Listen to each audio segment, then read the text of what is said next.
Welcome to the Movies to Watch Before You Die podcast. I am your host, Dylan, along with my cousin and co-host, Gab.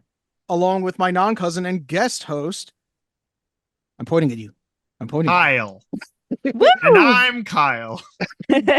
Kyle's coming over again from the Film Realist pod because we did not agree that The Mask of Zorro was a Movie to Watch Before You Die, which I still think is a travesty, but he's going to try nobody again. cares. Yep. Did we talk about how it just started trending about a month ago for no reason?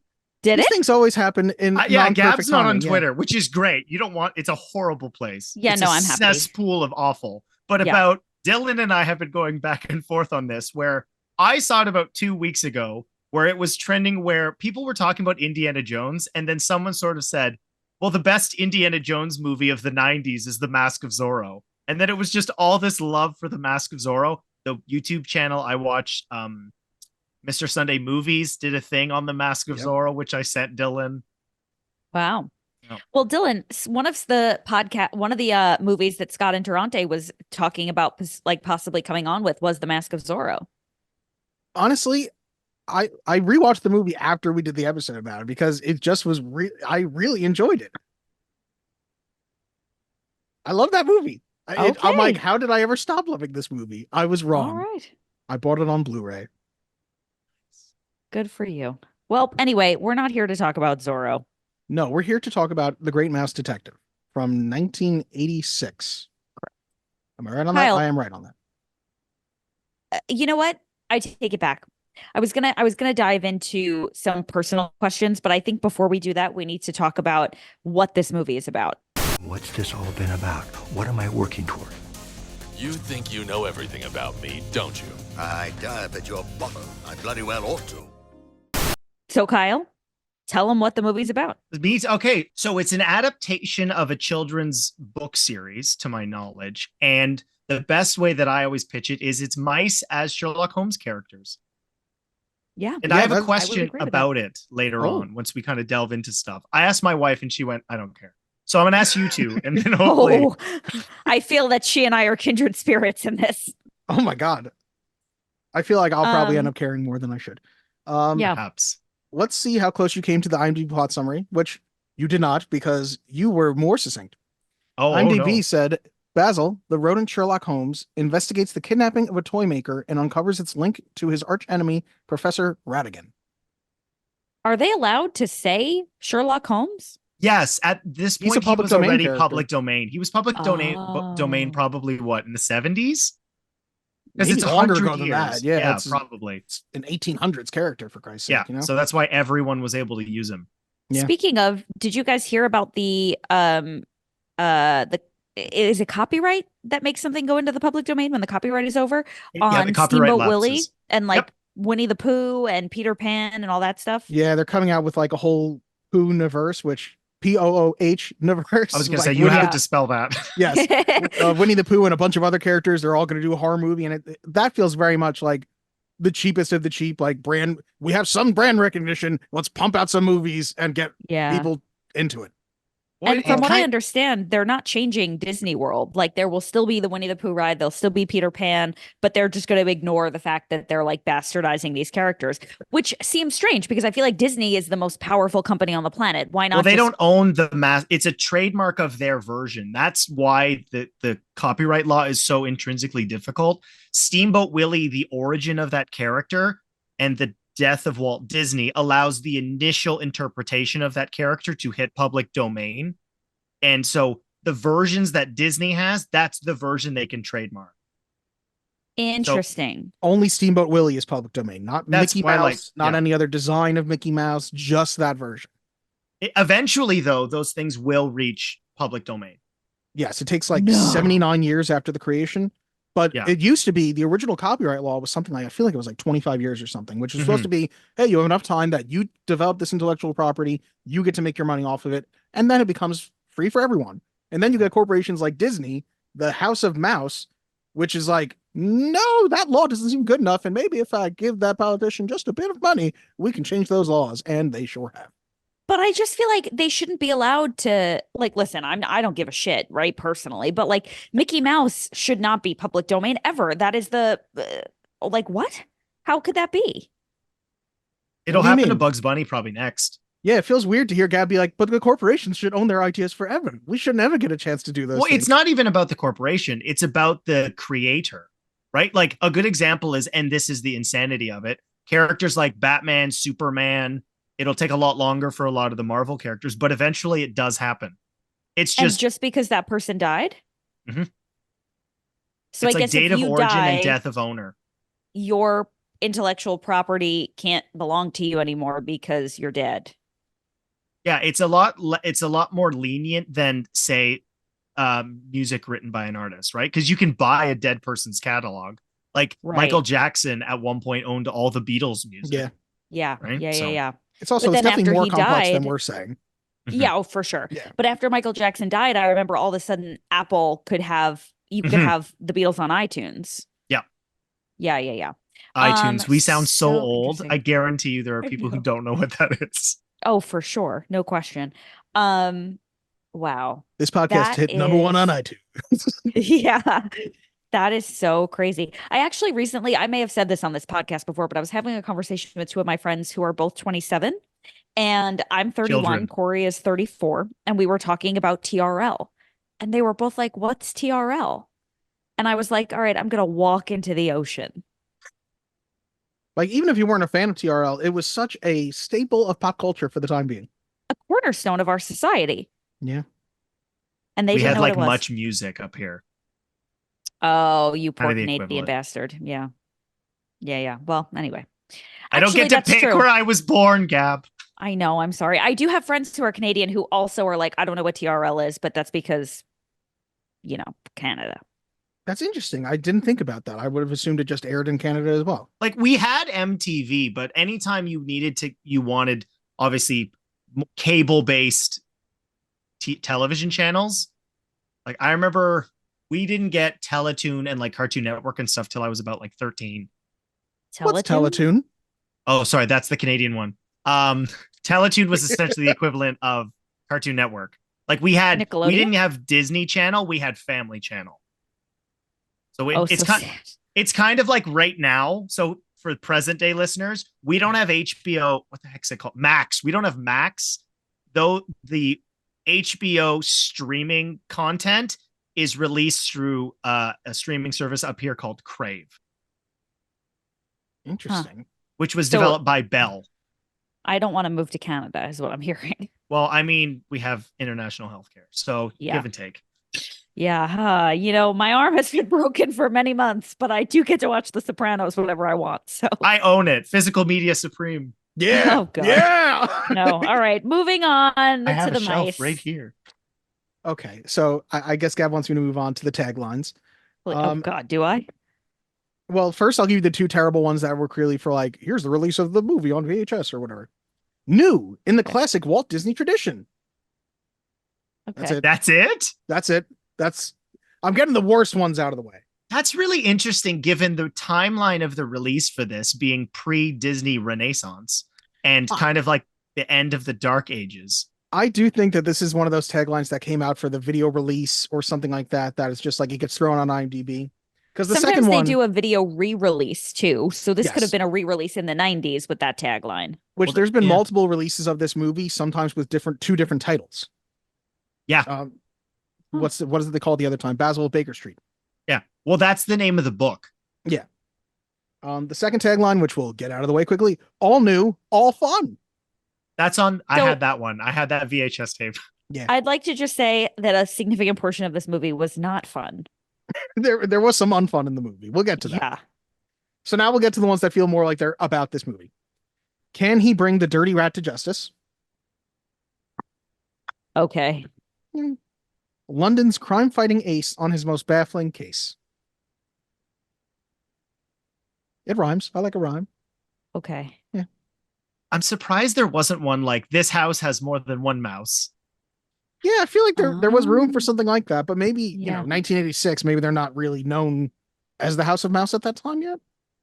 I mean, wasn't it because of a show? I Like don't there was know. the Mickey Mouse, or I don't know, the one where they had all of the characters in the same place. Wasn't Are you it called The thinking House Mickey of Mouse Mouse? Clubhouse? No, that's like the one for toddlers. My son watches that one. Yeah, yeah. There was one in like the late 90s. Yeah, so maybe not. I don't This know. was the adult one. This is This Disney. is where Goofy was doing lines off of Donald. Yeah. We find out what happened to Goofy's wife. Oh, oh boy. Okay, interesting. Yeah, none of those are really all that captivating to me, but that's fine. Not the best. Nothing detective-y, like no super sleuth or whatever. Yeah, not nothing. really. Yeah. Which maybe he could have worked in a sequel with a super sloth. Who's a super sleuth. Okay. I could just see Basil waiting for him to tell him what he saw. Like, I saw. I do feel like this was right for a sequel, but we'll talk about that later. Yeah. All right, so I guess to dive into a little bit more about what it's about.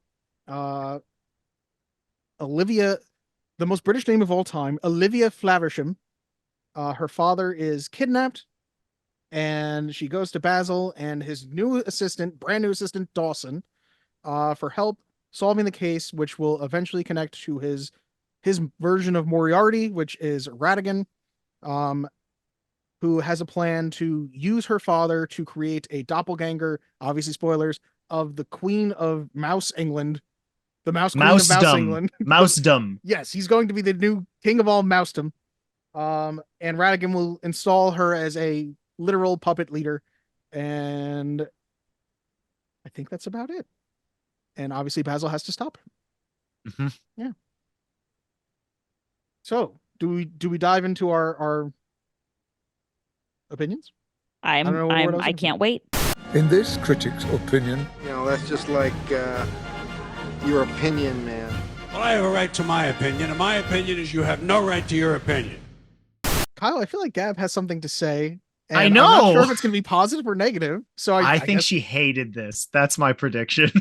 Here's what I'm going to say. This is the first and most important thing that popped into my head throughout this entire watch. And it was, this is so dark. Like, yeah, it is. I kind of appreciate the darkness. Why yeah. is it it's so awesome? There's misery everywhere. It's the 1800s England. It was a gross place. But it's Disney. Yeah, we could have had Basil versus Jack the Ripper. This is why I love this movie in terms of that, because as somebody who's like, my wife and I, we bonded over our love of the Disney catalog. And this era, I mean, I wouldn't have picked something else from this era because there's a lot of bad. But this is Disney with the soft edges have not been worn off by time. There's like a burlesque sequence at a bar. Yes. So what Disney movies would you sort of put in the same category as this one? In terms of in quality or in terms of like edge? Tone? In terms of edge. Well, it's an interesting period because the 80s in general, like I took a class on this. So it's like you learn so much about no, I would not at all. You just learn from other people. But post Walt Disney's death in 1964, 63, the last film he worked on was The Jungle Book. Like historically speaking, Disney's biggest success was adaptation. We talked about their use of Peter Pan and a lot of those other things. Jungle Book being a prime example, because it was a book he'd wanted to do for a long time.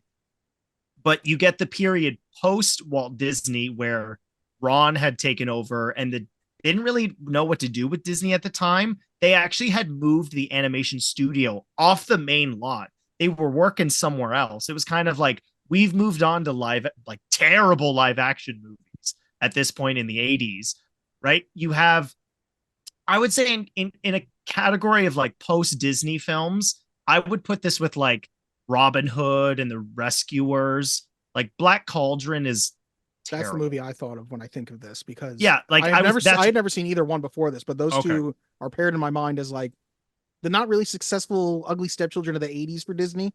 Yeah. Well, and also one of the biggest changes in animation at the time was specifically around 101 Dalmatians, Sword in the Stone, and Jungle Book. I pulled up the list. Those are not offhand. I'm so tired. Sorry. Offhand, off the top of your head. Off the top of my head. Off the top rope. But that's when they started like Xeroxing or photocopying drawings. So there's a lot of stuff reused in that time frame. And what I like about The Great Mouse Detective is because of the setting, nothing could be reused. You watch Robin Hood, Jungle Book, Sword in the Stone, a lot of that is really recycled. Christopher Robin, Arthur, and Mowgli, it's the same character model. And so there are frames. I don't understand. Like, so in terms of animation, the way that it was done in this era was you would have a guy animate on like, picture like a big ass flip book. Like, that's how you would animate it. And then each individual frame was painted on a pane of glass. And so you would cycle through, and then somebody would transfer the drawings, like trace it into all these frames. And so for animation, you need 12 frames a second. So just however, and that's the animation process at the time. To save time at this time, like during this era, they would reuse drawings of like, so Mowgli, Christopher Robin, Arthur, and there's somebody else. Who did I miss? If you're looking somebody? at just like the stick figure version, not the stick figure, but the uncolored version where it's just the shapes, the outlines. It's the all outline the same. of them are the same. Or they reused stuff. Oh, I understand. So Christopher Robin and Mowgli are like the same boy. I thought you meant that Mowgli, it was like the same drawing the whole time. I was like, well, I would hope so. Yeah. Okay, I understand. And so there's a lot of this era in Disney's animation where the history is just lost. Little John from the Robin Hood film is Baloo from Jungle Book. So a lot of Baloo's animation and cells, which being one individual frame, are gone because they literally were colored over. Wow, that's so sad. But that makes sense though, because you can totally see it when you look at those characters. Like it's the same. So I guess then if you're looking at, let's say, maybe a sequence of Baloo moving his arm, you might have that same sequence in the Jungle Book. Yeah, there's a dancing sequence. Whatever. It's exactly the same. The way he dances with King Louie is the same when they sing when Robin Hood wins the golden arrow. It's the same dance. That's a farce. Yeah, like this it's one. It's cheap. They had to make it was cheaper. Oh yeah. Wow. So it's the same reason why if you're watching an old Scooby-Doo from like the 80s, you're like, there's one thing that clearly looks different from the background. I wonder if that's the thing that they'll find something behind. Yeah. You know well, and this film has this too. In terms of getting back to Great Mouse Detective, what this has that I think it's ironic that I'm here for this film, and because we talked about stuff with The Mask of Zorro, and this was a first time revelation I had last night. This has all the tropes of a Bond film. Oh yeah. You've got Fidget, who's got the like physical thing, and he's got the weird voice. He's like, shoes, uniforms, gears, girl. Like you've got the side henchman. You've got the quite literally mustache twirling villain. You've got the death trap at the very end. And you've got there's more music. Now I want to hear Baz go, do you really expect me to talk, Ratigan? Yeah, exactly. I've never seen a single Bond film, but I was like, yes, Kyle, yes, exactly. You've not a single. Okay, I'm coming on next for a James Bond. My wife has never seen any James Bond either. And the first one I wanted to show her I was like, Die Another Day. It's like the worst James Bond movie, but it's also it's not. The Roger Moore era is so bad. The 70s Roger Moore films are terrible. But I showed it to Giselle, and halfway through she was asleep, and I was like, "Well, I'm finishing this bad boy." I was like, "Yeah." I mean, Halle Berry as a Bond girl. That's it. You don't have to say anything else. That Madonna song is great too. Right? Yeah. Best opening credits of a Bond movie. Just saying. Yeah. Get your Adeles and your Billie Eilish. Get them out of here. Get them out. I'm trying to think who did the one after that. It was the White Stripe. No, it was just Jack White and Alicia Keys. They did another Way to Die. My brother refuses to call her Billie Eilish. He goes, Billie Eilish. She's won 2 Oscars already. Yeah. Insane. I'm probably the only person who cares about the Oscars, but I was so fucking mad that if a song from Barbie was going to win that Oscar, it should not have been that one.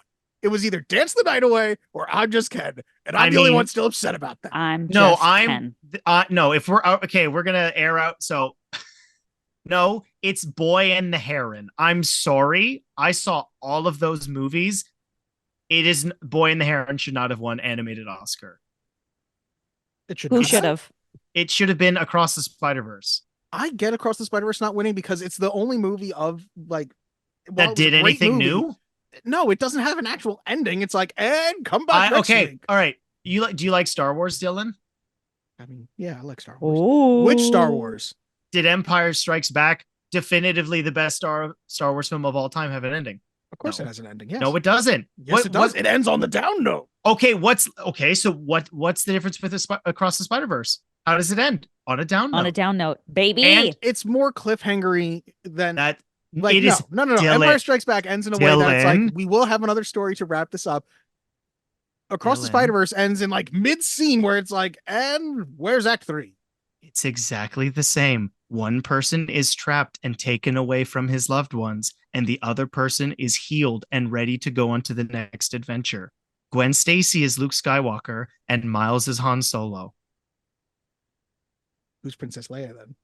Obviously, it's Peter B. Parker. Oh my God, I love Peter B. Parker's. I was him for Halloween this year. Who doesn't love Was Peter your B. Parker? son Spider-Man? He was Spider-Man, and Melody was, I'll send you a picture, was Spider-Gwen. That is so cute. I love that. I can't wait to do fucking family Halloween costumes. I'm going to crush that shit. We're doing a terrible job of talking about the Great Mass Attack. Okay, we are. So listen, it's dark. Let me go back to what I was going to say. Yeah. It was dark. Mm-hmm.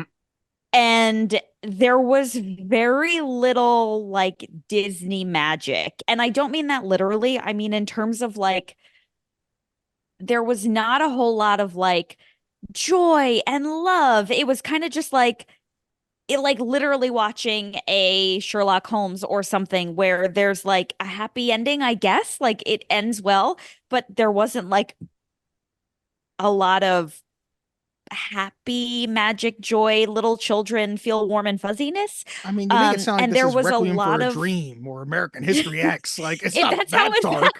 I couldn't believe when the Nazis showed up. I was like, you're here 50 years too early. Yeah, when Ratigan curb stomps that henchman, whoa. Yeah, I mean, the guts were everywhere. It just, to me, it was like, it didn't feel like a Disney movie. Like, you know those movies from when you were a kid that were like animated, but they were like Disney knockoffs? I can't think of any off the top of my head, but like, well, yeah, there was Thumbelina.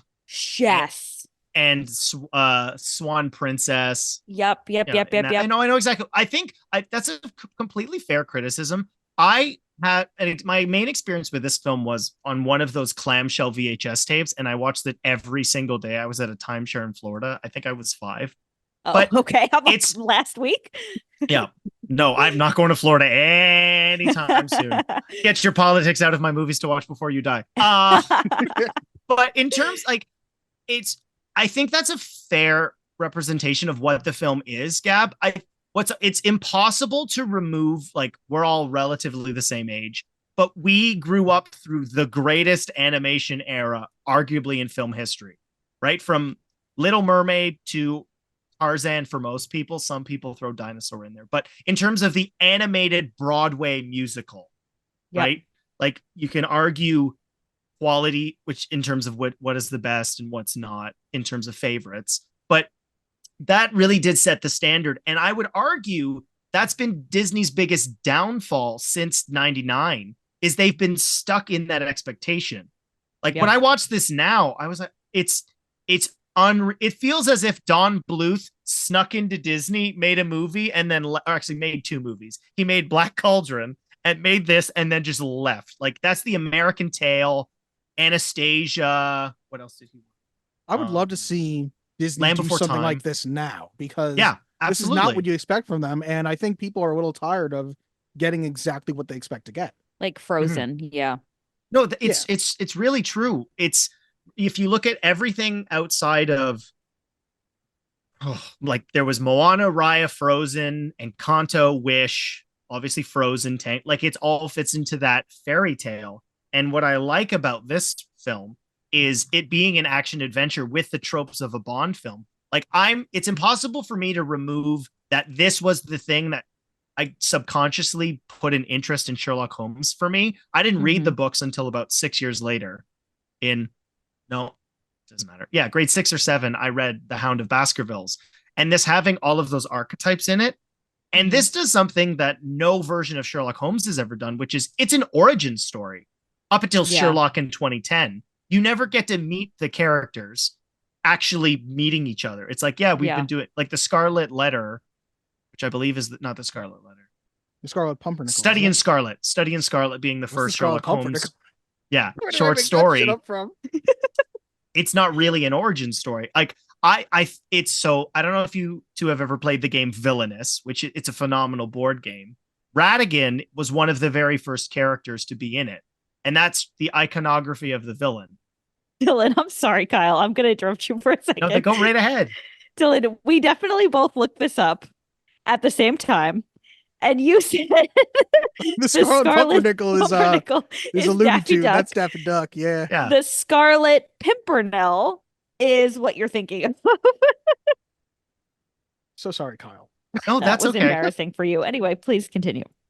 And we also talked about the Disney Renaissance period, where it was more often than not you had celebrities playing the roles, and that's become, for me, especially annoying because you never lose the actor in their recognizable voice. Where if you weren't a B-movie serial fan, you have no, like, most people would, I think, in our generation know Vincent Price as the guy who narrates Thriller. Yeah. Right? Like that's like one of the biggest, most successful singles of all time. Yeah. But when I watched this movie, I've looked up these guys, like outside of Vincent Price, because he was in a lot of other things, but like Barry Ingram, who plays Basil, and then Val, I'm going to assume it's Betten. Val Bonin or Bedden? Yeah. Yeah. As Dawson, I cannot remove them from their characters, which is not something we get anymore. And the fact that you talked about the edges on it, I like that this film has those, like, it's intense. It's got thrills. The spectacle of it being, it does what Rescuers, both of them, I would argue, don't do, which is it actually shows you the size of these creatures in a crowded London. Yeah. Like, you can't animate humans everywhere because that would have been a nightmare at the time. Yeah. I did appreciate that the mice were living in like what we would know as the regular world. And it wasn't like this fantasy world where mice are people, which I think happens a lot. Well, and the two iconic human people in this, I'm assuming Dylan has for trivia. What, the Sherlock Holmes and Watson? Oh, yeah, and Watson, that they're in there. Yeah, I noticed that too. I do love that he lives underneath their house. Yeah. Oh my God, that's a cool Yeah, thing. I thought that was great. So I think outside of that, like, you know, I definitely said out loud, oh, we got a musical number. And then I definitely said out loud, oh, we got a second musical number. But I guess that's par for the course in something like this. It did make me feel a little grateful that I did not grow up where I was between the ages of 4 and 7 in the late 80s, because it feels like there would be some trauma that would probably need to be unpacked to this day if that were the case. There's a lot of shots that would be scary of like Fidget's face coming directly at screen, or like Ratigan getting super pissed, and you're like, oh, like if I was like 4 years old, yeah, I'd remember that. Well, I think it's certainly a true thing. I couldn't remember particularly what scared me. I don't know if Fidget did. I know Ratigan did when he goes all beast mode near the end, but it's funny that like we're here because obviously I'm assuming you've had Brian and or James on, but Alan Burnett famously said like kids need a few healthy scares here and there. And like, if you're going to get them in something like this, as opposed to like my first horror movie I saw at 4 was The Leprechaun, starring Jennifer Aniston. And I was afraid of basements till I was like 15. Yeah, understandable. Still gets PTSD every St. Patrick's Day. Dylan, we watched some kind of like weird like parody of Leprechaun. No, was it Leprechaun into Hood? I think we're thinking of Leprechaun Back to the Hood, where a guy gets stabbed to death with a bong, and it's one of my favorite horror movie kills ever. We watched that as kids together, me, you, and Zach. And I loved it then. And I have it on DVD now. Oh, man. Well, you know what? Do me a favor. Keep that shit to yourself. Gab, you can right now, all 7 Leprechaun movies, you can probably get it for like $2. All 7 Actually, they pay you to watch them. Yeah. Oh, there's also God. like Leprechaun in space. Like they did everything that a horror franchise could do. So Warren Davis was getting those checks. Yeah. Sharknado came after. I understand. Oh yeah. Asylum was not a studio till much later. They already did a gritty reboot of Leprechaun. That's how long this series has been around. It's just called Lep. I think it's. I'm trying to remember if called it is Con. called Leprechaun, because that feels even like it's too. We can't call it that, but it's obviously not good because the fun part about those movies is the shit talking Leprechaun. Yeah. He bites off somebody's nose in the first one. Like jumps at them and goes. Such a bad job of talking about the Great Mouse Detective. Can we go back to the 2 musical numbers? Because Vincent Price as Ratigan is such a campy bitch, and I love it. Yeah. I love it. Like the song. Okay, so the first song, "Oh Ratigan," I've been singing in my head, "Oh Ratigan, for like 2 or 3 days. Oh, do you know why? No, I don't know enough of the words. I just know that chorus. So it's because one of the writers created arguably one of the most iconic musical scores of all time. Who? What? It's Henry Mancini, writer of the Pink Panther theme. Okay. Which is like for me, these songs I know off by heart, but the actual main like Great Mouse Detective theme, it's perfect. Yeah. It's good. I also like the line in that song, "Worse than the widowers and orphans you drowned, you're the best of the worst around." I'm like, oh my God. Yeah, that's what I mean. It was dark as hell. Like little Sally's gonna have to be like, "What's an orphan? What's a widow?" It's you, bitch. Yeah. That shit is crazy. And the second song is even better because this is the time that he has them trapped. And he has the third song. Yeah, Dill, the second song, the hooker sings. I'm getting rid of the mouse burlesque song. I didn't really give a shit about that. I'm gonna be honest. Yeah. But it's so raunchy. The hooker. And that I know. I was like, I'm not here for the horny mice.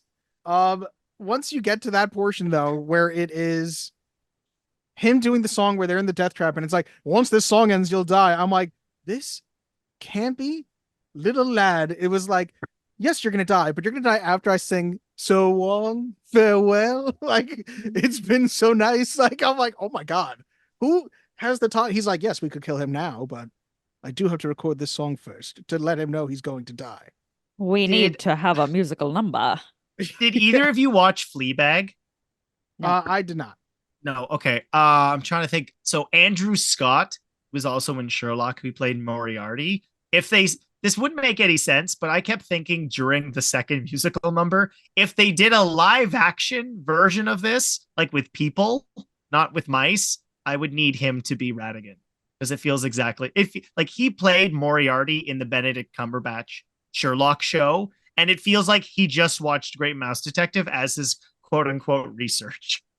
I don't even know he's like the most flamboyant of Ratigan. He's so barrel chested. No, I know, but yeah. I just meant in terms of like tone and performance. Yes, because the Moriarty in Sherlock is so flamboyant. Oh, go ahead. Sorry, I just want to say I loved that character. I love Vincent Price. I thought it was wonderful. And I think my favorite part of this movie is the fact that they don't want to acknowledge that he's a rat. Mm-hmm. Yeah. I love that.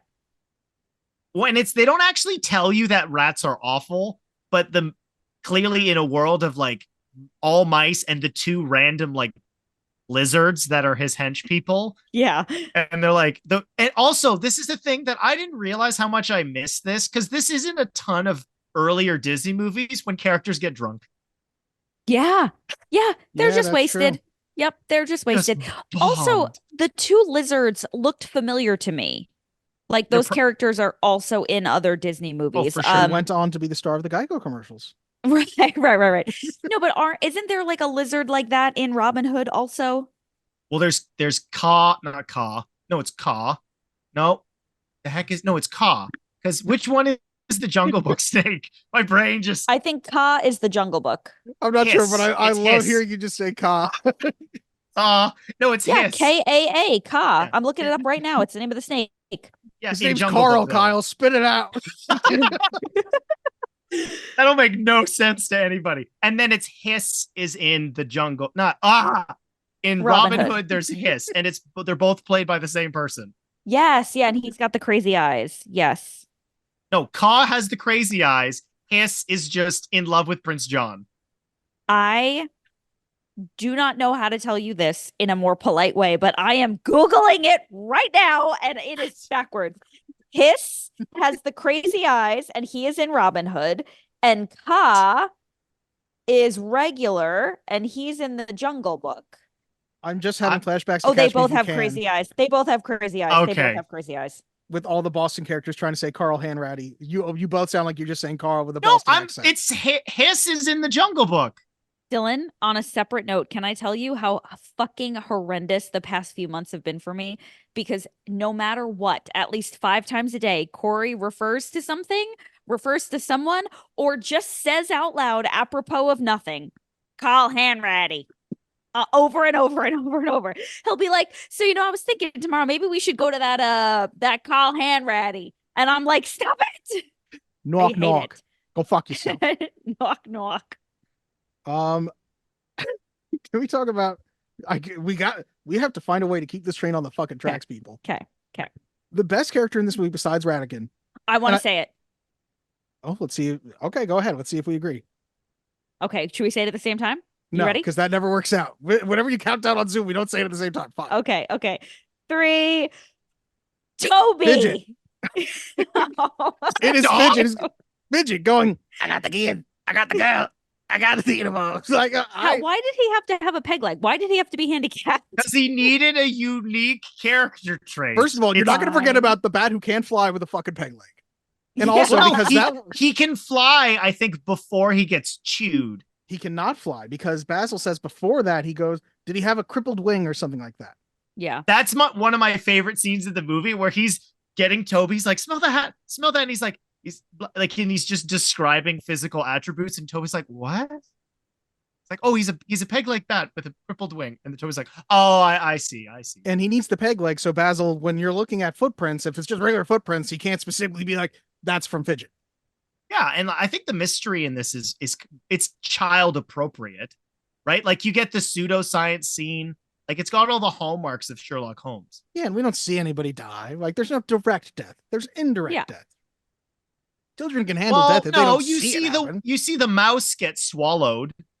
I'll tell you what, they weren't fucking worried about us seeing death because they made us watch the fucking Fox and the Hound. They made us watch Bambi. Do you see mom get shot? It's gunshot and then she's dead. Yeah. Yeah. Like we didn't see Mufasa getting trampled by wildebeest. True. You guys haven't seen that deleted scene? They had James Earl Jones record a bunch of oh. I would pay so much money for that. I don't need that trauma. The other day, Corey said to me, Simba was really fucking pumped to become the king, but do you think he realized his father had to die for that to happen? Well, and let's not talk about the fact that he married his sister. He married his sister. You know how lion prides work, right? There's one dude. Yikes. I guess so. It turns out all lions are incestuous. Yeah. Also, wait, guys, Google this if you haven't. Listener, Google this if you haven't. Lions can go bald, and it's the saddest thing you'll ever fucking see. It's so pathetic looking. Like, imagine being the king of the jungle and having a receding fucking hairline. As a human, I feel bad about it. Being the king of the jungle, it's a nightmare. You know what? They look like hockey players who just haven't given up yet because they've clearly got the chin beard. Yeah, they're like the enforcer out there. Yeah. That is so sad. I think the thing that Corey is most proud of in his life is that he hasn't lost his hair. It's not going anywhere. Well, typically it's like the genetics of your mother's father. Yeah. Typically. I think he's okay. Sorry. I'm trying to get us.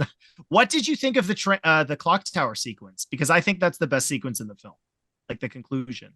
I thought to myself, this would scare me as a child. Oh, Ratigan sprinting on the gears is terrible. Like as an adult, I was like, "Oh, fuck that guy!" Like, I was like, "I don't want to see this dude." And then, what's interesting is there's no Foley sound for like him scratching his claws into Basil or anything, but it's just these musical cues that it's like Basil is injured and you can tell he's hurt. No, it's the dialogue on Basil getting hit that for me was the most unsettling because you're right, Dylan, you don't hear it. There's one in particular, like one of his like, and I rewound it because it's disgusting. Like he's clearly got internal bleeding. Things are going poorly for this mouse. Have I told you the story of when I stepped on the rat recently? No. This is New York. What, did it have pizza? We were close to a restaurant. It did not have pizza, but it was clearly looking for its pizza. Were there 4 baby turtles?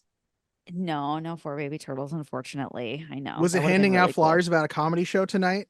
Oh, that was the last one. I was like, there's a third. What's the third? No. Every New York City corner has somebody going like, free comedy show. You like comedy? Do you like comedy?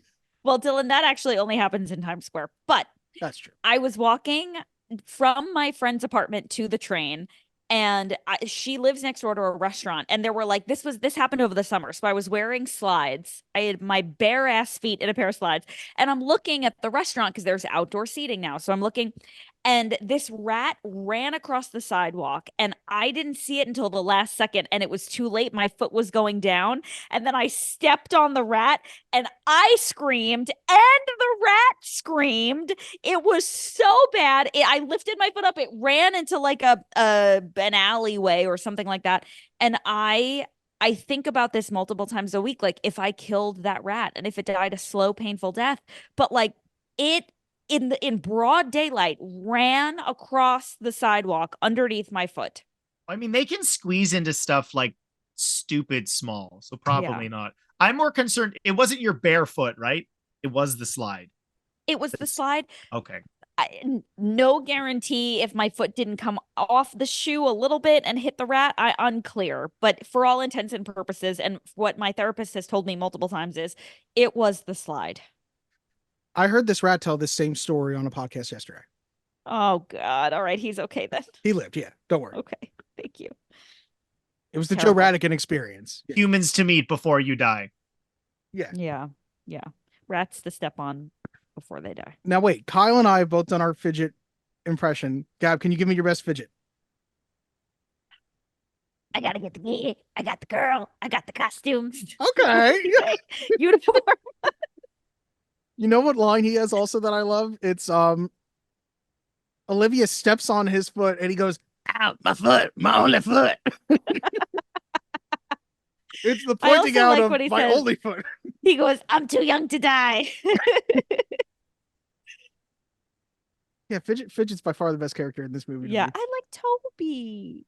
Toby's adorable, and I like that, like, they have their different classifications of troops because Toby and the cat are clearly the heavies for Ratigan and Basil, and they're like, we got to get those two out of the way together. And the cat, like, I don't know if the cat's supposed to die either, but the cat's like, I've cleared this fence. Oh, that and cat I'm away is from so Toby. dead. Killed by corgis? Like, that's what I was thinking. As that happened, I couldn't remember if we saw corgis or not. You don't. You just see the fence that says, like, the royal dogs or whatever. But, like, the queen doesn't have Rottweilers. Right. True. Okay, so I have to bring this up because this made me laugh out loud while watching this. So Nalina was reading a book or whatever while I was watching this last night. And she's like, you know what this movie doesn't consider? I'm like, what? She's like, mice live for like 2 years. So the queen's probably been queen for like a year of human time. But it's her like diamond jubilee because she's so old. That is funny. I think like every week they're having a massive celebration. Like exactly. The time is just like, if you think about it, Ratigan and Basil have had a rivalry for like 3 days. Exactly. Yeah. Okay. Yeah. So here's my question. I've talked about is this a shared universe with the Rescuers? I haven't seen the Rescuers, but in my head, they're all the same. I've never seen the Rescuers, so I have no idea. I also have not seen the Rescuers Down Under. I will say, my wife had this to say. Fuck these rats, fuck mice, and fuck Mickey. All rats are disgusting. And she wanted to make sure that I said that on this podcast. I guess that the rats know. Well, that's actual mice. Fair. I hate them. That's fair. I think they're cute. I actually don't mind the rats. Except the one you stepped on. No. I feel terrible about that. I hope he's okay. I hope he's fathering children and living a happy life. I just feel like the thing that really bothers me about rats, and I live in New York City, so I feel like I am the authority on this. The male rats have enormous testicles, and it makes me very uncomfortable. They're so big. Have you ever seen the size of their balls compared to the rest of their body is obscene. Is it like the dog in Van Wilder? I've never seen that, but I'm gonna Find Google that. dog in Van Wilder. Don't Google what they do with the dog, but just Google dog in Van Wilder. You better not be sending us either a photo of rat testes. I'm good. Oh, I am. Fantastic. That's the cherry Disable this day chat. What? So yeah, do you guys think Ratigan is just dragging a huge set of balls around? He wears baggy clothes. It's entirely possible. How Let in me the share my world screen. does a rat get a PhD? Let me share my screen. Well, I mean, so it's a doctorate in anything, Yeah. right? I'm assuming it's engineering. Although Given he's not that, Dr. Ratigan, but he's a professor. How did he become a professor? How did he get Well, I his think- master's degree? yeah, is that what it is? Okay, yeah. So I'm assuming it's engineering, given the contraption of that death trap at the very end. I guess. Which one would be the worst if you're a mouse? Let's talk about that. So there's the gun. So you have a bullet-sized hole. There's the anvil, which is very Acme. I thought that one was a little on the nose. There's the axe. Is that all of them? There's an and the arrow. and they're on a mousetrap. And they're on a mousetrap. I feel like if the mousetrap goes off first, it breaks your neck and you don't feel anything else. So like, what was the point? All of them are fairly quick, I would think. Maybe not the axe. Maybe the axe, but the mousetrap is the fastest. They're lying if an on anvil top drops of it. on them, they're not surviving. That's instantaneous, No, I mean, I don't know. How did he hang that anvil up? He went beast mode, which is terrifying. I think we're under, of Disney villains, Ratigan is in the top 5 of scary ones. Like we love the ones from the 90s. They're not really scary. Like Scar's a Nazi, but I mean, for all intents and purposes, he's not scary. He The loses Hunchback of to- Notre Dame guy is scary. Oh, Lord Frollo. Yeah, that's he's like, I want to send you to hell. But and he's just have a sex with pervert. underage That's women. what's scary about him. He's a pervert. Yeah. There are other people who are scary for sure. I feel Who's like scarier? That's the question. I saw a woman on the street today who looked exactly like the witch from Snow White Oh, Maleficent. She's not. The witch from Sorry. with the Yeah. apple. Yeah. Oh, why? But enormous, right? Biggest balls you've ever seen. And that's Oh, a proportionate. little Kyle just small saw rat. the mouse testicle thing. I Yeah. did. Let's proportion. How do I put this away? I don't know. It's just staring me in the face now. Hi, chat. All right, here we go. But I think that's what's interesting in terms of like looking at it. I mean, I'm looking at this also from like the Sherlock Holmes perspective, and I don't know like what your exposure is to that IP in general, but it never ends in physical altercations. That's kind of the point, right? Like they're both intellectuals. So I think that's what makes Ratigan an interesting villain. And like one thing we haven't talked about, and I'm kind of happy we haven't, is Gab, last time we talked about the length of the film.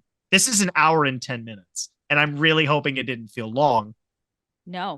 But Breeze in through it. terms of Ratigan, and it's an element I like the script phase for this is we're going to not talk about him being a rat the whole time. And then you see why at the end with that like ferociousness at the very end, where it's like, no, he goes full animalistic and just beats the shit out of Basil, who's just purely an intellectual, right? Like he's not doing the brass knuckle brawling like Robert Downey Jr. Sherlock Holmes, Yeah. right? Where he can see everything in slow motion. That was Yeah, a cool thing for I- the Sherlock Holmes character, though, that he's like, disabled, break the third rib down on the right side. And it's like, what? Okay. Yeah, I like Yeah. those films. They work That's as not big how intelligence blockbusters. works. Yeah. Like, No, but in theory, if you've studied anything enough, like if you've studied, like there's the chess masters, you know what somebody is going to do because it's strategy based. With the human body, obviously Gab would be the expert in terms of like what people are capable of. But in terms of like, I have my black belt in karate and there's only so many things you can do to attack somebody within reason, right? Yeah. I'm not Like- an expert on like combat by any Sure. means. yeah, you're more of an expert if you're a black belt, you're No, more but of I an mean, expert than she is. It's been a But while. I will say this: there is a level of muscle memory that you gain from doing these movements over and over and over, where you don't have to think about what you're doing, and you are clear-headed enough to think about what your next move is. Yeah, So that's what I meant. you can operate on autopilot and be like there are certain things in CrossFit that I am good enough at that I can do and think to myself, what do I want to eat for lunch when I get home? And then there are things where I'm like, I have to have my full concentration. Yeah, But I could definitely have like an inner monologue and think about what my next move is while I'm doing it. For sure. You're not picking up a dumbbell and being like, bend arm. Right. Right. It's built into habit. Yeah. So I think, and yeah, I don't know. I have a feeling I know where this is going, but regardless of that, I enjoyed the experience of watching it again because, as you mentioned, like we don't get this. I haven't shown my kids this yet. And one thing Nalina pointed out was when they have the 2 acts of kind of just the buffoons at the bar near the end, they're just throwing knives and axes. Like this isn't just tomatoes because you suck. This is I'm trying to impale you because you're so bad. Yeah. It was a lot. I was like, oh my God, because I wondered if you had showed this to your kids or like if at today's, in today's day and age, if that's something that like you and your wife think like maybe you need to wait a little while, or if it's like, oh, it's a kid's movie, who cares? Like where you stand as modern parents on something like this. So the first thing that popped up to me, and there's a lot of things where I don't think like canceling old stuff just because it doesn't hold up to more progressive thoughts, I think is a little problematic. Not wanting to get political, but in terms of like just being able to have those conversations, like why this looks the way it does. Like I'm never going to show them Song of the South, partially because that's a terrible movie. So bad. But honestly, I don't know if this. So we discussed like my background before the podcast. My dad's from Hong Kong, and when Basil shows up in his disguise at the very beginning. Yeah, very stereotypically disguised. Yeah, he's a big Chinese mouse. And I went, oh, I forgot about this. Like he's got an actual food. Like he's not doing an accent. Thank God. Yeah. Right? It was like 3 more seconds and that would have happened. But yeah. Oh, if this movie was probably 4 years earlier, it guaranteed he would have. I'm not going to do it. But I think we all know what he would have sounded like. Breakfast at Tiffany's. Yes, that's what I was going to say. Exactly. Right. And so I don't know, like I think similar to what we talked about earlier, like the last thing I'm going to do is tell people what they should show their kids. A lot of that comes down to maturity. Like, can they handle the conversation after? Like you brought up Peter Pan. I haven't shown Melody that. Partially, I'd say it's all because of the representation of Native Americans and Indigenous people. Like, I don't want my 3-year-old who sings everything he hears singing What Makes the Red Man Red. Right. Because it's not a never, it's just a not right now. Sure. Right. And this fortunately only has that, and arguably the objectification of small women mice, because there is the 2. This wouldn't pass the what is it, the Belkin test? Yep. Right? Wouldn't pass it. Oh no, there's 3 women. There's the one who is the live-in maid for Basil. Oh no, 4. 4, I guess, if we're including Miss Flanghanger. And the hookers. I guess there are multiple hookers. Well, we don't know. They could just be burlesque dancers. Let's not. Yeah, they're burlesque dancers. They're burlesque dancers. There's no exchange of money for acts of any kind. Nobody disappears into a bathroom. I don't There's know. No mouse guys. pimps. There's definitely mouse pimps. That's my guess. Sure. Ratigan pimp slaps the fuck out of Basil on those gears. I was like, oh snap! Like that was like you owe me money kind of slap. Yeah. And did you look up the trivia? I don't mean to jump, but it's just kind of like they're facts to me about the creation of that scene. Oh yeah. Okay, we'll get to it. I feel like it's the most interesting thing, like probably the most interesting thing about the movie, but we'll get to that in our facts briefly. Okay. One last thing I want to say about Ratigan.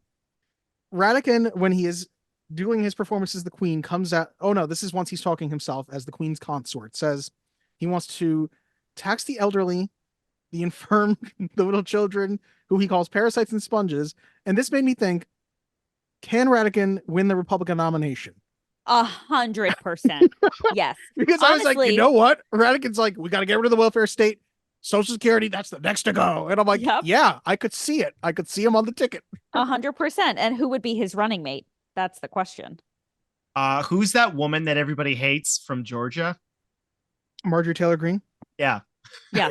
That's exactly what I was thinking. It would have to be a woman, but it would have to be Taylor like Greene. It would have to be the Mousery Taylor Greene. It would have to be one of those women. Yeah, no question. I'm so sorry. Fidget could be like his Rudy Giuliani type of guy. Yeah. His fall guy. Yeah. Yeah, that's the only way that it makes me almost like Rudy Giuliani again. It's like being right back in 2001. America's mayor. Little did we know. We gotta take care of America. 23 years ago, it'll be this September. That's insane. I know. Oh man. Well, I think that without really getting into much more like spoilers for our verdicts, we could go into the facts now, perhaps. Okay, let's do it. I want the truth! Face the facts, dukes. Facts have no place with an organized religion. So we'll start with our ratings. IMDb gives it a 7.1 out of 10. Rotten Tomatoes Tomato Meter gives it a 77%. Average rating of 7.1 out of 10. There were 20 fresh reviews and 6 rotten. The audience score is 79% with an average score of 3.9 out of 5. The budget of the movie was $14 million. It grossed $38.6 million. That feels like a lot of money for a cartoon from 1986. It was decent for the time. It wasn't. There was another movie that was like a far bigger success of the year, but I can't remember what it was for animated movies. Okay. The critics' consensus: The Great Mouse Detective may not rank with Disney's classics, but it's an amiable, entertaining picture with some stylishly dark visuals.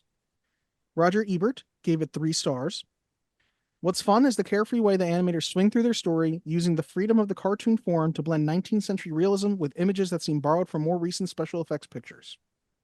Nina Darnton from New York Times: Small children may be afraid of some of the bad characters. The Disney Studios' gift for creating really nasty bad guys means that they are scary, but they will love the cute, brave mice and cheer their triumphs. Adults will enjoy the wit and style. Steve Crum from VideoReviewMaster.com: Pedestrian Disney cartoon with nice Vincent Price voiceover. And last one, Karen Weiner Campbell from Entertainment Weekly: There's no need for details. You know his methods, Watson. But suffice it to say, The Great Mouse Detective's few tunes are unmemorable, and all the action, aside from the inventive chase sequences, is snoozeworthy.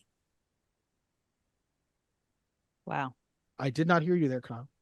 Sorry, the highest grossing animated film of that year, ironically, was a Don Bluth film with An American Tail. It was another rat movie. Yes. Tail, Tail? Yes. Yeah, of course. We got a couple of reviews from Letterboxd. James: maybe definitely the gayest Disney film ever made. Which I feel like the only part that like totally makes that for me is Basil having the picture of Ratigan on his mantle, where he's like, can we talk about that transition? Because that transition is incredible.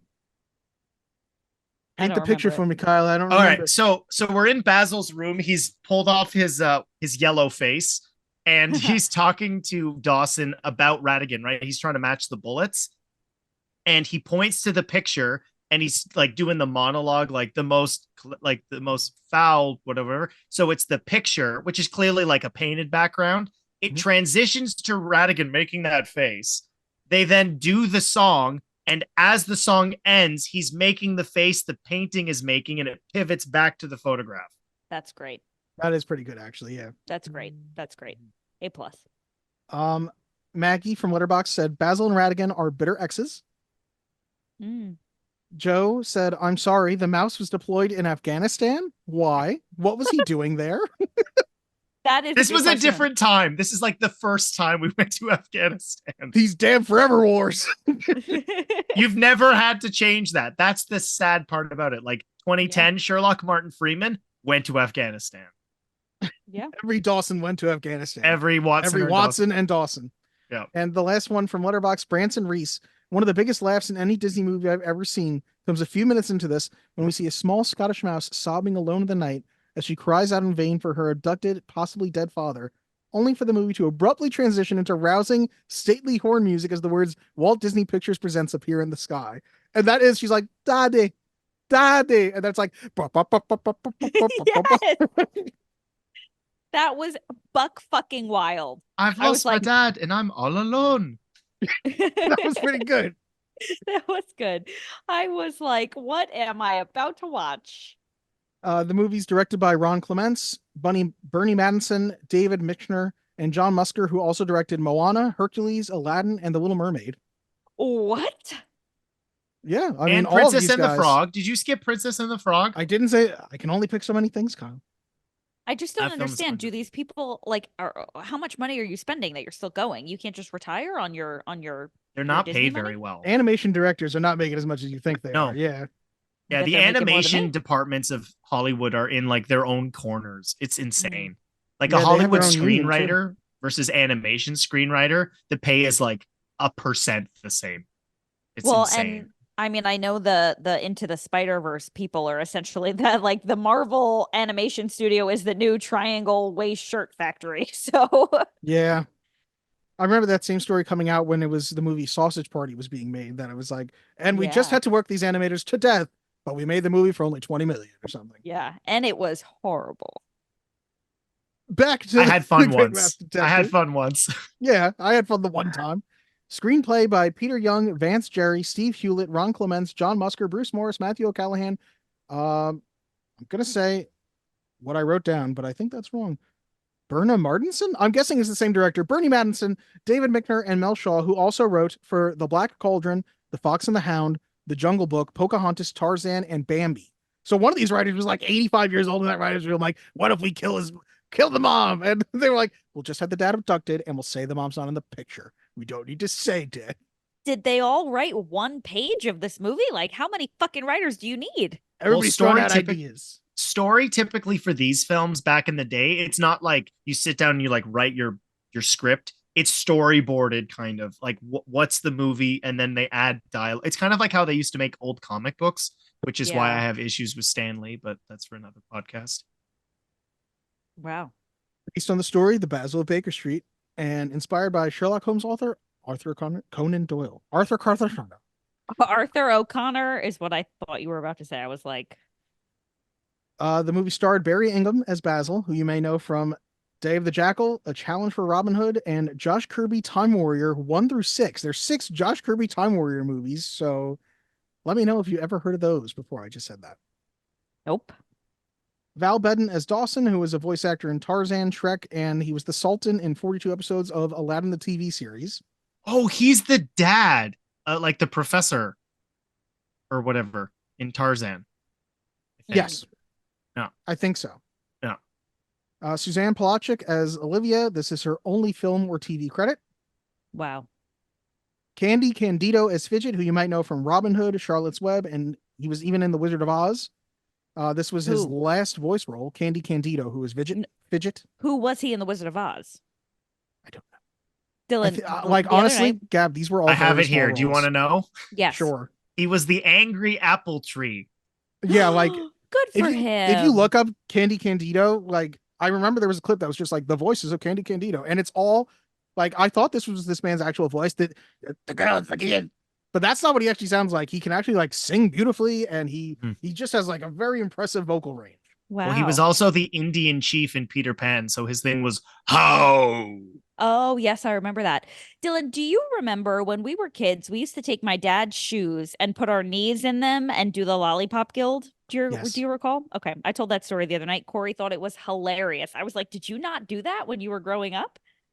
I presume that every child who's watched The Wizard of Oz has done that or has tried to jump out the window like a flying monkey. Yes, obviously. Yeah. Last one, Vincent Price as Ratigan, who you may know from The 10 Commandments, The House of Usher, the original version of The Fly, House of Wax, House on Haunted Hill, of course, from Thriller. He was Egghead in the 60s Batman series, and in the 13 Ghosts of Scooby-Doo, he was Vincent Van Ghoul. Good for him. Yeah. The role of a lifetime. Finally, we can get to our fun facts. During the recording of Vincent Price's lines, animators would sketch his exaggerated Shakespearean gestures and work them into the animated poses of Ratigan. Basil of Baker Street is named after Basil Rathbone, who played Sherlock Holmes in 14 films. Basil was also a name used by a disguised Holmes in Arthur Conan Doyle's The Adventures of Black Peter. Also, someone from Austin Powers. Basil Exposition, yes. Yes.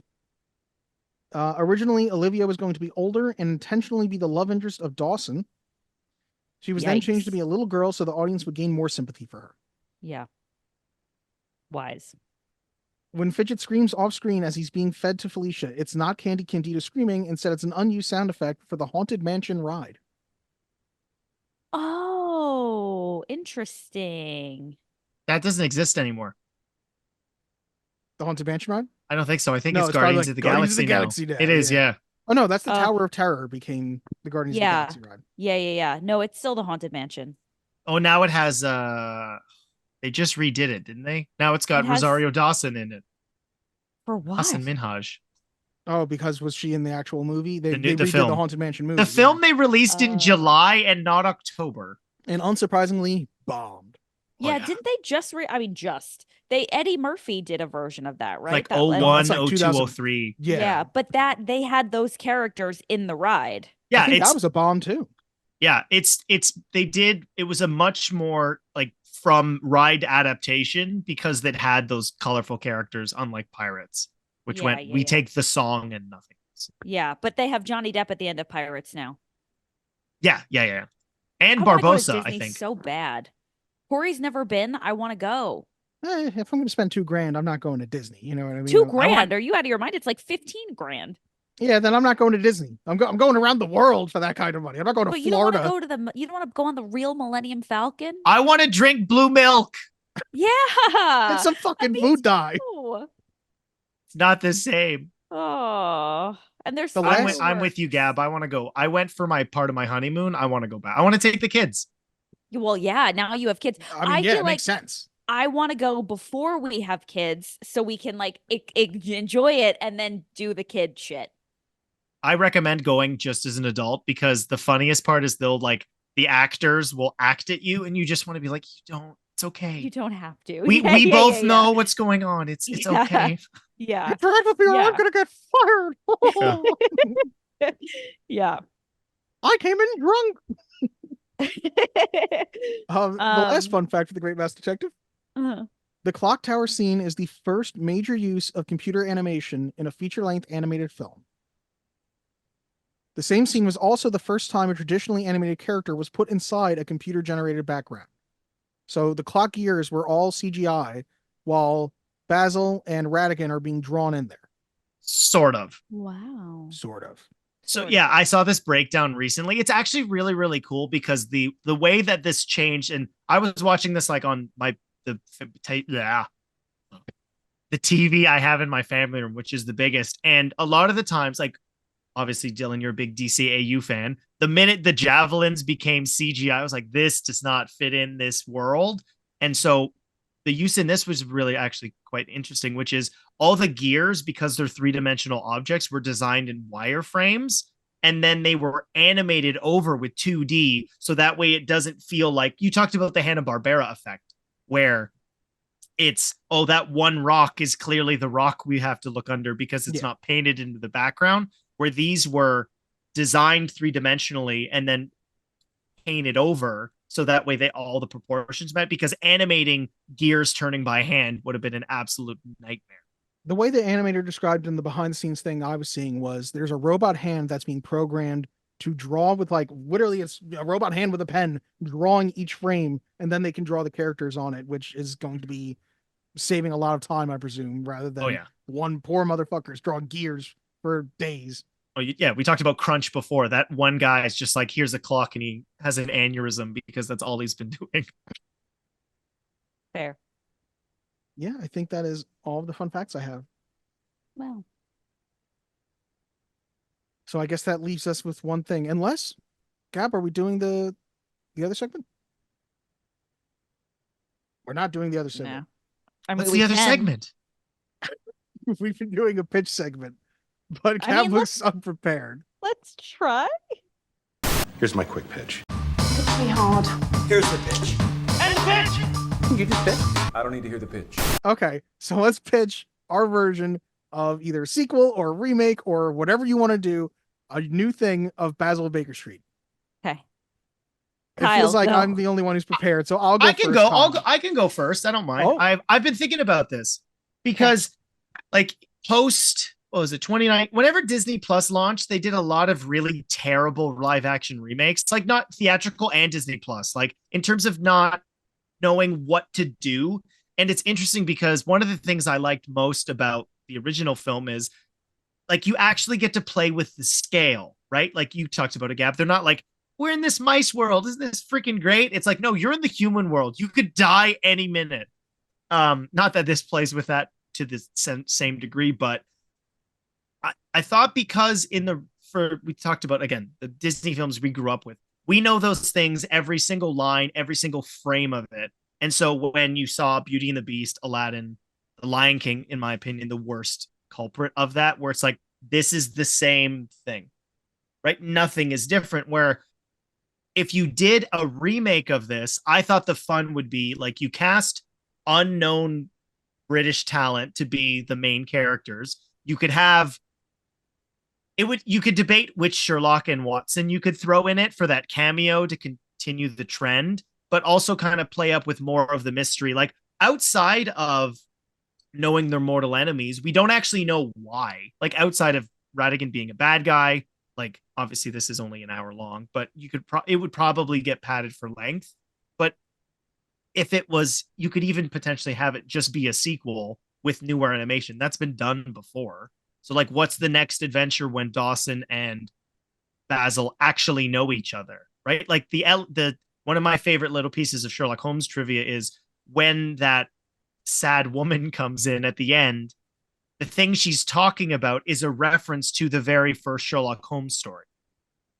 Interesting. And which so I totally would have watched Basil and the Emerald Ring right after. Yeah, like the next adventure. Like they were two rescuers films. Like why not have them go outside of London? Like what is like Basil being this intellectual, like, so that like a remake is an option, but to the same degree, I think a sequel to this would have, obviously we know how like quote unquote relatively inexpensive this was for animation at the time, but what does an adventure of Basil and oh my gosh, is his name Dave? Yeah, David Dawson. What does that look like? Say, it can't be Basil and Dave. Like no, but it's Dave. It's Major David Q. Dawson. What does an adventure look like with them going to the US? Or heck, make it more like, do they go to China or Scotland Yard?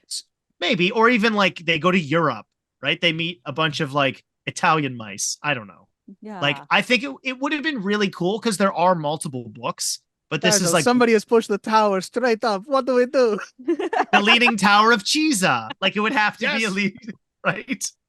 Yes, I'm in. Exactly. Yeah. I don't know. I think it's unfortunate. There are a couple of these franchises that sort of just get left, right? They didn't remake it.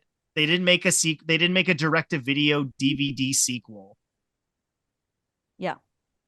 All right. I like that. I'm gonna go ahead and off the dome.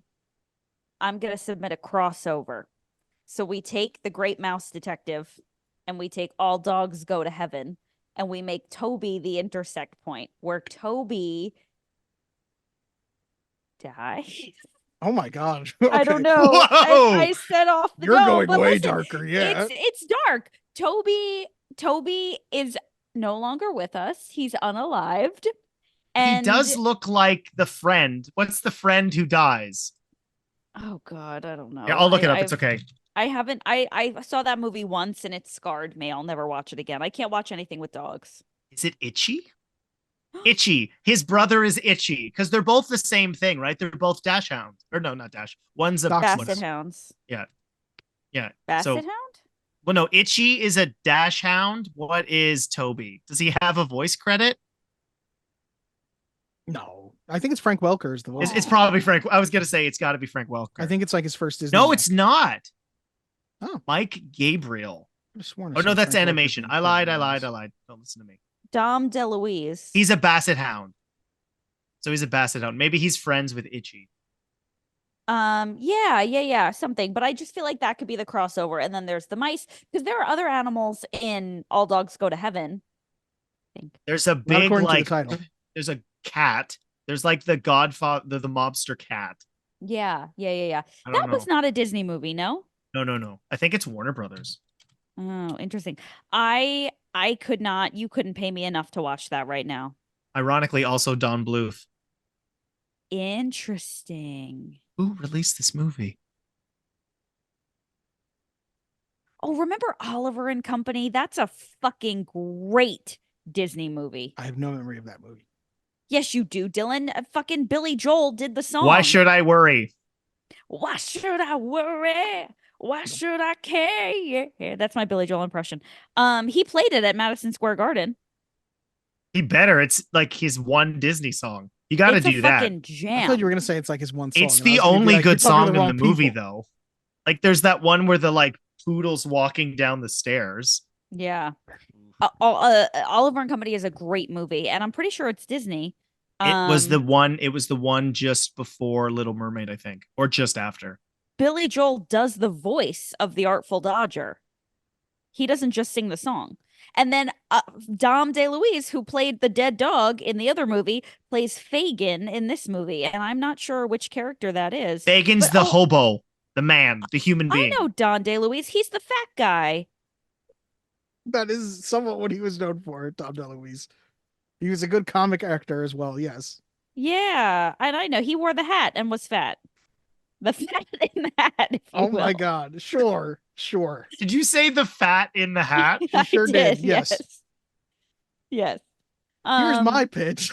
Yeah, go ahead. Basil and Dawson are called to France to solve a string of restaurant equipment being stolen. They know it's being stolen by other mice. Basil's knowledge of crime is teamed up with Remy the Rat's knowledge of restaurants to find that Ratigan has survived and is stealing from restaurant equipment to start extorting French restaurants once he's taken all of their equipment, all of their snails, and all of their frog legs. Is Ratigan like half doll parts at this point? Because he fell like... He's fused on frog legs as his own legs now, so he can hop. Wow. And because he's in France, frog legs. Right. What you did there. It's clever. Dylan, you were obviously the only one who actually did their homework. Nice job. Well done. I came up with that in a solid 30 seconds. Wow. I love it. So do the mice change their opinion on rats after having spent, like, is it That's what the movie's about. It's all about Ratatouille? prejudice. Yeah. They don't want to trust him, but they have no choice. He's their only hope. Yeah, this is great. We get story credit. Yeah. Like the 9 guys who worked on this. Yeah, exactly. Patton Oswalt is Remy and Tom Holland is Basil. That is great. Okay. Welp. I think we can get to our verdicts now. I think it's time. Do or do not. There is no try. The guilty will be punished. Sentence is death. Kyle, go ahead. Plead your case. It does feel cruel when we do this to a guest. Kyle, you just talked about it for an hour. Tell us whether or not your movie sucks by this point. Yeah. So I think it's really interesting. So I'm in this era now, like being a father. I've had my eldest is now 6, but you revisit a lot. We talked about this not being one I haven't showed them yet, but with there being, and I feel this as an adult, so just bear with me. I know I'm going to be ADDing all over the place, but that's kind of my shtick, which is just in general, like there's always so much stuff, right? Like it's the genesis, I'm assuming, of your podcast. Like, what should you actually watch before you die? And yes, we've talked about the Disney Renaissance films, but like, honestly, out of that batch, I'd say there's probably only 3 you need to see out of that 10-year gap. Little Mermaid, Aladdin, and Beauty and the Beast. I would say you don't need to see any of the other ones. Lion King? You don't need to see? Lion King? Sorry, and Lion King, the 4. I said Aladdin. Sorry, Lion King is the 4th one. But no.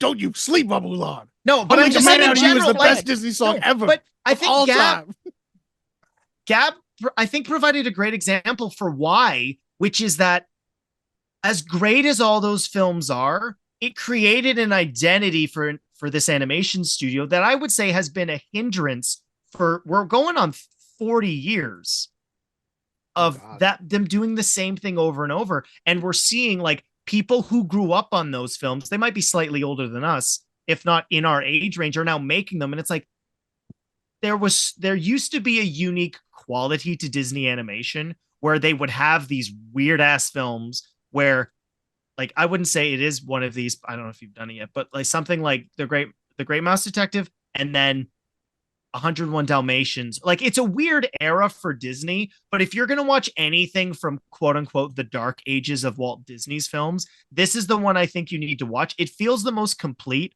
A lot of those films feel kind of derivative of each other. And with a lot of those franchises, ironically, getting more stuff. There is a Jungle Book 2. It was in the direct-to-video era. Sword in the Stone might be the most boring Disney film of all time because it's based on the Once and Future King, which is 8,000 pages long or whatever it might be. And even the Dalmatians got a sequel. So for a film to feel a unique example of what Disney's kind of edges could be, and a lot of credit goes to later animated films, things like Shrek moving forward, like 2000s onward, for having like stuff for the adults. Like we're all adults and we watched it and we were perfectly aware of what all like the adult humor was. And the fact that Disney did this in 1986, 24 years before, or 25 years before Shrek did it, I think that's really interesting. So it's a great microcosm of this interesting era in Disney before the Broadway musical became the only thing they wanted to do. And I'm not going to argue they shouldn't have. It's some of the best Broadway musicals, period, came out of an animation studio. But if you wanted to actually pitch something that's about character, which is what this is, the whole film ultimately is about Basil learning to not be an asshole because he's an independent person, Sherlock Holmes being the same thing. So it's an introduction to an avenue of fiction that you wouldn't really get from anything else. Like, I've brought up a couple versions of Sherlock throughout our conversation we've had today. And even with the character being completely copyright free, it's really separated in terms of good adaptations of that character. And this being one being in 1986, that was actually an original idea, I think also helps this film, where it provides this unique thing that ironically Disney had done before. But if you guys had me on to talk about the Rescuers, I wouldn't look at them nearly as well as I looked at this. You have an iconic villain, songs that were earworms, Dylan brought it up earlier, and the adventure of this was fun. It wasn't just let's go find MacGuffin. You actually had characters with conflict. Yeah. Yeah, why don't you go next? Okay. It will not surprise either of you that I really thought about calling in sick to not have to watch this movie. And I spent the $3 and I gloated it up. And I was like, listen, I'm going to go sit in the bedroom and watch this. It's going to take me like an hour and 15 minutes. You don't have to come, but just check on me, make sure I'm still breathing every so often. And I turned it on and I was like, okay, we're going to go right into the darkness. This little bitch lost her dad. She's alone. She's crying. I'm like, oh my God, I'm going to need to call my therapist after this. The mice are micing and there's all this. We got to find this guy. He's going to help and da, da, da. And before I knew it, it was over. And I thought to myself, that wasn't so bad. So I guess what I'm trying to say is I'd watch it again. And I think the biggest redeeming factor of this film is Vincent Price. And I love him. I think he is so good. It was so clear that it was his gestures and he was so, paramount to the making of this character. And I think the other mice were fine. I didn't really particularly care for any of them. It did feel like an older Disney film that we would have watched when we were kids, like not one of the major ones that you just named, but it had that same feeling. It brought me back because Disney movies like that do not exist today. And it was a painless watch, and yeah, I have no reason to say no. Wow. I know. I think this clearly shows that brevity is the way to Gab's heart. If you can come in under an hour and a half, Gab will say yes to anything, I think. Sorry, I don't mean to cut you off. I'm just curious before we get to yours, based on what Gab had to say, which was, so the apprehension beforehand, I'm curious, what was that? Did you watch a trailer and you're like, ooh, or it was just the whole, it being called The Great Mouse Detective? First of all, it was just the fact that it's an animated film, which I typically don't gravitate toward. And second, thinking about like the time period, and just like those sorts of stories.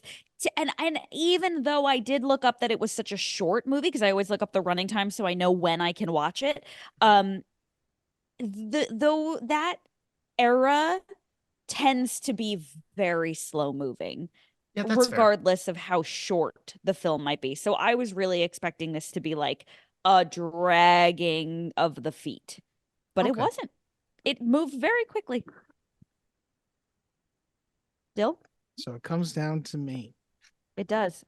I'm going to be honest, guys. Coming into this podcast, I had I come in and 90% of the time my opinion's not going to change. And I came into this thinking, I think if I'd seen it as a kid, I'd say yes. I think seeing it as an adult, I'm not going to say yes.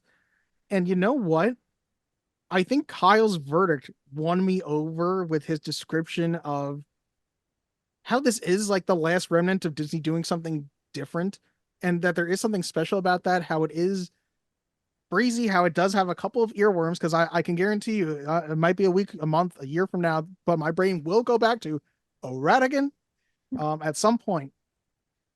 And I can tell you I was trying to describe Fidget to Giselle, who did not watch this movie with me, because I was just like, I just want us both to be doing the voice. I just want to do the voice. It's like Gollum before Gollum. Yeah. Yes, I love it. I'm too young to die. My foot, my only foot. And you know what? I think we're gonna agree. It's a movie to watch before you die. Yeah. I can't believe this is and Mask of Zorro isn't. I can't believe it either. Yeah.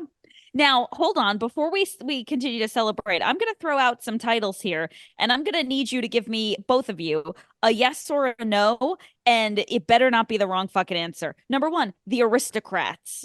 Aristocats? Sorry, cats. In terms of what? Like if it's Just a movie to watch before you die? Just like a good Disney film. Yes. So it's a yes or a no. It's no, just because the Siamese cats thing didn't work for me then. It doesn't work for me now. Fine. Like I How think about that Lady and the Tramp? yeah, it is. Okay. Hold on. Hunchback of Notre Dame. Yeah. I would say the Pocahontas. Notre Dame owes Great Mouse Detective a lot. I would say no to Pocahontas and Hunchback of Notre Dame. I would say yes to Hunchback, no to Pocahontas. Pocahontas is amazing. It's got a great song. Yeah. I loved Pocahontas as a I'm kid. not saying you asked for our opinion. I was Yeah. Gab's opinion is it's great. Yeah. Now Gab will tell you if your opinion is wrong. That should be our next segment. Mulan. This motherfucker said no to Mulan. No, I'm going to celebrate the fact that my TED talk worked, but it was just kind of explaining the microcosm of that era. I love those films. Like those Melody didn't have screen time till she was 2. And the first things we went through when she could sit for an hour and 20 or whatever, we went through the Disney Renaissance. Like, so we started with Little Mermaid and we worked our way through those. Mulan's fantastic. I think I'm just mad because the remake was so terrible. I haven't watched a single one of these live action remakes, and you're not going to get me to. Jungle Book would be honestly, the one to watch is Jungle Book, because the anthology nature of the actual short stories that they made into the animated film, there's no through line. So they radically changed the script and the story structure for the live action film. I would argue the live action Jungle Book is better than the cartoon. Outside of the music. But the best version of Robin Hood is the animal one. Oh, yeah. Mm-hmm. That fox was hot. Sorry, just saying. Well, listen, this has been great. You've gotten me to agree to this animated film. I would love to watch it again. Maybe someday I'll make Corey watch it. But the longer you disparage Mulan, the more I want to take it back. So let's just call it here. I love Mulan, but it's not on the same category as Stop talking about how much you hate Mulan. I love Mulan. My sister was Mulan for like 4 Halloweens in a row. Kyle, do you want to plug yourself as something other than a hater of Mulan? Do I want to plug myself? Also, don't you hate The Lion King too? No, The Lion King's my favorite of all the Disney Renaissance films. Okay, good. I just sort of lost count off the top of my head. I think the best one is Beauty and the Beast. It was nominated for Best Picture. That's only happened 3 times. What were the other 2? It was Up and Toy Story 3. Up. Can we talk about Up? It's overrated. Get this man off my podcast. Yeah. What are you going to talk about? You're going to talk about the first 15 minutes. The first 15 minutes is some of the greatest animation of all time. It's incredible. Absolutely. I'm not going to argue on that. But then they have the dog. I'm good if I never watch that movie again. Why? It's phenomenal, but I do not need that sucker punch again. Yeah. I went into I feel that way about Toy Story 3. And I was like, oh, love me in the heart. Oh, Toy Story 3 is tough because so when Toy Story came out, I was like of that age. And then my brother and I have a 14-year age gap. So when Toy Story 3 came out, I was going to college, but he was starting kindergarten, and my mom like had a full-blown meltdown. That's a gut punch from both sides. Oh, yeah, goodness. Yeah, it was hard. Yeah. Sorry, I'm supposed to plug myself. I have to get my book. When's this come out, Dylan? Never. Okay. 2 weeks because it made Friday. the list. Sorry? 2 weeks from Friday. So that is the April 1st? Yes. Yes. No, April 5th. April 5th? Yes. Okay. Sorry. I wrote this down because I'm terrible at scheduling. So I am the host of the Film Realist podcast, the film and TV podcast from a complete nobody. That is hopefully for somebody. So I review movies, premiere TV shows, all sorts of things, occasionally have fun guests on to talk about them as well. So if you're hearing this, the upcoming Monday, I will be reviewing Monkey Man, the directorial debut of Dev Patel. It's been described as Bollywood John Wick. So I'm really looking forward to talking about that, as well as the conclusion of Invincible Season 2, Part 2. So I'm on all the socials for that stuff. So if you want to follow me there, you can follow the hijinks of the video form of the podcast on TikTok, Instagram, and YouTube. And then I'm available on all the platforms for audio listening. Dylan, when you heard Monkey Man, what did you think of? 3, 2, 1. Hey, Arnold. Yeah. Okay. Not Mojo Jojo. No, Jojo is Mojo Jojo, but Hey Arnold specifically has the character of Monkey Man who can't stop talking about, and he just goes Monkey Man. Like he has like a tick. Kyle, nobody's ever done a better job plugging themselves. I gotta tell you. Thank you. Yeah, props to you. Beautiful. Great job. Do I take pride in plugging myself? You had a book ready. Go plug yourself. It's my podcast journal. It's the first issue of Batman #1. Wow. Very good. Very nice. Gab, plugs. All right. Send us an email at movies2watchbeforeyouDie@gmail.com. Send us a voice note at anchor.fm/movies-to-watch. You can send me money on Venmo. You can listen to our friends at the Podcasting Hall of Pods. The Hall of Pods Podcasting Network is in the link tree below. And in the link tree below, you can find us and all of our social and things like that. We're on every audio platform. I think that's all the things. Come back next time when we talk about another movie. Another movie. Kyle, thank you so much for coming on. Thank you for having me again. I'm glad something I watched made the list. I can't believe of all the movies in the world, it was this one. I finished the movie and went, oh man, I'm gonna go over 2. Well, not when it's this short, you're not. All right. Thank you, guys. I hope you both have a great night. And I'm gonna go eat dinner. What's for dinner? I don't know, whatever was in that bag he had. So it's a surprise for all of us. Get the following. Tools, check. I got tools. Gears, double check. I got gears. Girl, no, didn't get girl. Uniforms, I got plenty uniforms.